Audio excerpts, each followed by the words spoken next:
যেহেতু কালকে অধিবেশ হয়নি, তাই আমরা রাত্রেবেলা মাইকগুলো সব বন্ধ করে বাড়ি চলে আসি এবং ভোরবেলায় আবারও দেখতেই পাচ্ছ এখন 4টে বাজে। এখন যাচ্ছি সাধু বাবার মন্দিরে অষ্টম প্রহরের মাইক বাজাতে।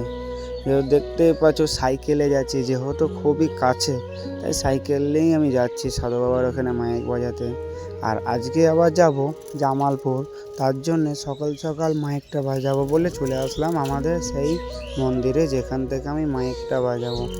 চলে এসে গেট বন্ধ ছিল এবং গেটে ধাক্কা দিতেই আমাদের যে থাকে সাধু, সেই সাধু গেটটা খুলে দিল এবং খুলে দেওয়ার পর আমি সব মেশিন তো আগে থেকে সেট করা ছিল, এসে গানটাকে বাজিয়ে দিই এবং গানটা বাজাতে বাজাতে আস্তে আস্তে দেখতেই পাচ্ছ সমস্ত লোক আসতে শুরু করে।